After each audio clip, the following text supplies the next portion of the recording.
दोस्तों नमस्ते, हमारे यूट्यूब चैनल में स्वागत है प्रीति कुमारी में। और दोस्तों सारी बातें हम बताने आए हैं, रीतू एजे की सच्चाई जो भी है सो बताएंगे, सब क्लियर बताएंगे और हम छुपाएंगे नहीं। हर बात में छुपाने से यही होता है, दाब लेते हैं आदमी। और सब लोग पता नहीं क्या है, एक हटेगा तो दूसरा आएगा, एक हटेगा दूसरा, सब तीसरे सब लोग आते हैं। और इसमें हमारा एजे का मैटर हो रहा था, इसमें तीसरा कौन कूद गया है। अभी सब कुछ हुआ है कि हमारे ऊपर वीडियो नहीं बनना चाहिए था। हमको कौन होता कोई सलाह देने वाला, एजे भैया को कौन होता सलाह देने वाला। गंदे नाले के कीड़े हम, चाहे गंदे नाले के कीड़े नहीं, कुछ अपना देखो, दूसरे के मैटर में मत पढ़ो। हम तो ये कहेंगे, दूसरे के मैटर में जो पड़ेगा वो पिसा जाएगा, हम तो बता देते हैं पहले। अब पढ़ना हो तो पढ़ो, और इसको हम इसीलिए शुरुआत में बोल रहे हैं। और रीतू और एजे हमारे लड़ाई है, हम लड़ेंगे, हम लोग मिलकर लड़ाई करें, चाहे सोशल मीडिया पे लड़ाई करें, हम लोग सलटेंगे। हम लोग जानते किस बात में झगड़ा हो रहा है, किस बात, कोई तीसरा नहीं जाना ना हम लोग किस बात के लेके झगड़ा कर रहे हैं, कोई जान रहा है। रीतू से ना हमारा झगड़ा हो रहा है, बस एजे भैया ना उनको लगा है ना, वही आज हंसी हंसारत करवा रहे हैं एजे भैया। अगर एजे भैया सही रहते हैं ना तो इतना होता ही नहीं, तीसरा कोई बोलने की औकात नहीं रखता। और रीतू की बात हम बता रहे हैं दोस्तों, जो एजे भैया भड़के हैं कि प्रीति भाभी सूरज मेरा घर बिगाड़ रहे हैं। और एजे भैया की वजह से कल सूरज जी मुझे मारे भी हैं। और एजे भैया कह रहे हैं उसकी जैसे नहीं मैं मारूंगा, सूरज जी गलतियां पाते तो मुझे जरूर मारते हैं, कहीं भी मारते हैं, वो डांटते भी मारते भी कि उसे ऐसी गलतियां नहीं होना चाहिए। और ऐसे करोगी तो सब समाज में सब लोग वीडियो बना रहे हैं, सभी लोग वीडियो बना रहे हैं। आज हम ही लोग बनाए, आज हम ही लोग को सब ऐसे दबा के कूच रहे हैं, जितना कूचना है कूच रहे हैं। तो दोस्तों ये सब बातें थी। और हम बता रहे हैं रीतू की उस दिन इंस्टाग्राम पे क्या बातें हुई थी, क्या नहीं हुई थी, हम सारी बातें बता रहे हैं। अगर गलत हो तो आप लोग कमेंट गलत करिएगा, अगर सही हो तो सही बताइएगा। रीतू से हमारा लगभग 2 साल का कनेक्शन है, इसमें कोई नहीं जानता, तो कोई नहीं जानता कि रीतू का हमारा 2 साल से कनेक्शन है, पर रीतू का हमारा 2 साल से कनेक्शन चल रहा है। और दोस्तों रीतू आई थी मेरे घर, मेरे सब्सक्राइबर बन के आई थी। और रीतू से हम लोग ऐसे लगा होकर रीतू को हम अपने बहन की तरह मानने लगे थे। ये बात सही होगा, रीतू खुद बताएगी अपने मुंह से, उसको मैं बहन के।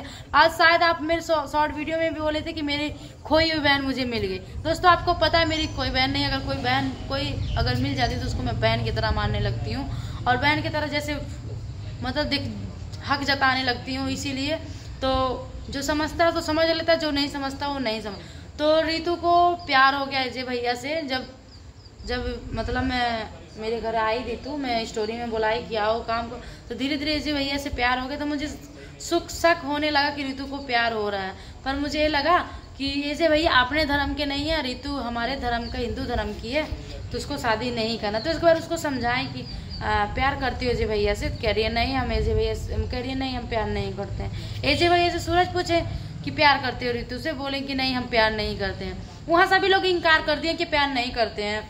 फिर उसके बाद 3 महीना एजे भैया 2-3 महीने मेरे घर थे, उसके बाद जाते हैं मुंबई। और रीतू एजे का प्यार चालू हो गया था, ऑलरेडी चालू हो गया था, सब बातें हम जान रहे थे। फिर ये लोग मुंबई चले गए, रीतू को हम लेकर आए किस जगह, वहाँ से मिलन हुआ। और उसके बाद रीतू जब एजे भैया मुंबई चले गए तो मुंबई से फ़ोन कर रहे हैं कि हम रीतू से प्यार करते हैं। और उनकी जब पूना वाली दीदी जान गई तब कह रही है नहीं हम शादी नहीं करवाएंगे। तो वो कह रहे हैं कि सूरज कुछ मना, तो सूरज बोले कि इसमें हम कैसे पढ़ सकते, भाई तुम्हारी ज़िंदगी है, तुमको उनके परिवार से लड़ना है, इसमें हम बोलेंगे तो उसमें हम तीत हो जाएंगे। गलत हो तो सही बताए, आप लोग कमेंट कर जरूर बताइएगा। तो बोले कि नहीं इसमें हम नहीं बोल सकते हैं, क्योंकि तुमसे मैं जब पूछा कि तुम प्यार करते तुम बोले नहीं करते।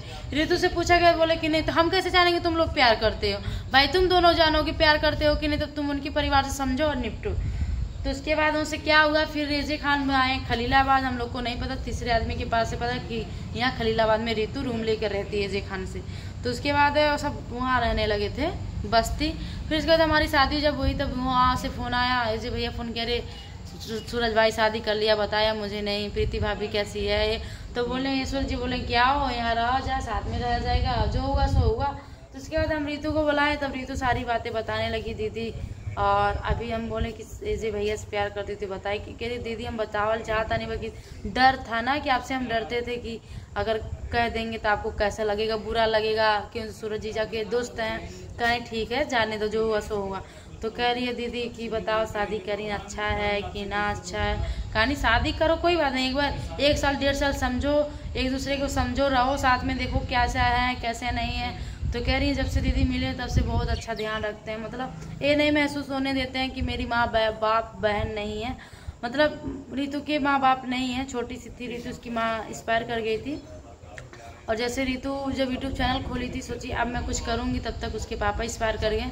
रितु पूरी तरह से टूट गई और उनकी जो बहनें हैं सब लोग मतलब साथ दे रही थी, जो भी दे रही थी, जो भी एक पूना वाली दीदी उनको वही साथ दे रही थी और कोई सिस्टर नहीं दे रही थी, वही पूना वाली जो दीदी थी उनकी साथ देती थी।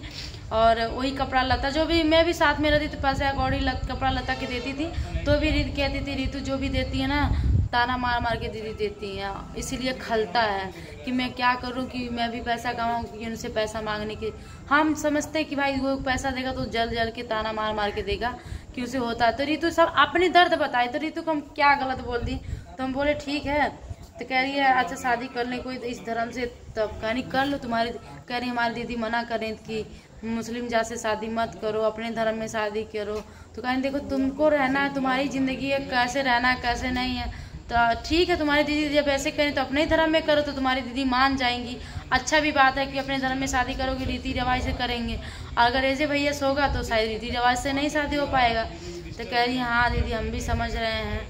तब फिर उसके बाद बोले कि जाने दो, सो हो गया जो हो गया भाई, अभी रिलेशनशिप में रहो, फिर आगे देखा जाएगा। मना लेना दीदी का, अगर शादी हो जाता है तो अपनी दीदी से कह देना कि हिंदू धर्म से ऐसे भैया शादी करेंगे, और ऐसे भैया की जो भी शादी ब्याह की रकम जो भी रस्में रहेंगी वो सूरज जी के घर से है तो मेरे घर से हो जाएगा, हम सब बारात अरात लेकर शादी आके तुम्हारे घर पे करवा देंगे। यहाँ तक बात हुआ था।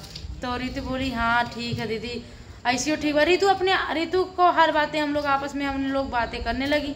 और बीच में दोस्तों हम लोग वीडियो बना रहे थे, रितु से हमारा थोड़ा सा मोटा मोटी हो गया था बीच में, वो भी तीसरे की वजह से हुआ था। और तीसरे क्या, उसके बाद हम रितु को हम रीज़न बताए थे कि अब रीज़न से हम गुस्सा हुए थे और वीडियो क्यों बनाने के लिए सबसे साथ मना किए थे। और तो रितु समझ गई सब कुछ नहीं।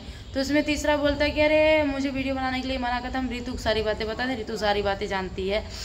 और रितु से आई तो उसके बाद रितु रहती थी। फिर हम लोग चले गए घर। फिर ऐसे भैया रितु कब चले गए नेपाल शादी करने के लिए, एक बैग। फिर जब शादी का डेट डाले तो बोले कि शादी पड़ी है मेरे, आ जाओ नेपाल। तो सूरज जी बोलने की है अभी तुम यहाँ से गए कब साले शादी कर रहे तुम तो भी बोले अभी शादी हमको 1.5 साल लगेगा, इतना जल्दी शादी कह रहे हैं कि उसकी रितु की पूना वाली दीदी परेशान कर रही है फ़ोन कर करके, अगर कुछ होगा तो फंसा देंगे तुमको, ये कर देंगे, इसी सब का बात डर है। और सूरज पता है भी है मैं नेपाल का हूँ और रितु इंडिया की है, अगर मैटर फंस जाएगा तो हम इसी में फंस जाएंगे और हम दोनों वही बिछड़ जाएंगे। ये सब बातें बताएं ऐसे भैया ये सब बातें बोले और उसके बाद सब कुछ हो गया। हम लोग साथ देते गए तो हम लोग शादी में नहीं जा पाए। कोई चीज़ का रीज़न था, शायद मेरे घर पे कुछ काम था, आप लोग को पता है, कुछ रीज़न था इसीलिए हम नहीं जा पाए। मेरा घर बन रहा था, इसकी वजह से हम नहीं जा पाए। और इस बात के लिए क्या हो गया कि ऐसे भैया कह रहे थे सूरज मुझे अपना दोस्त नहीं मानता, उनको शादी से जलन था इसीलिए नहीं आया शादी में। ऐसी बात नहीं थी, शादी से जलन नहीं थी। जब रितु शादी की मुझे बहुत अच्छा लगा, चलो ठीक, अपनी लाइफ का खुद ही फैसला ली, उसका फैसला करने वाला कोई तीसरा नहीं होता है। तो चलिए दोस्तों अगले वीडियो हम डालेंगे, उसमें सारी बातें बताएंगे।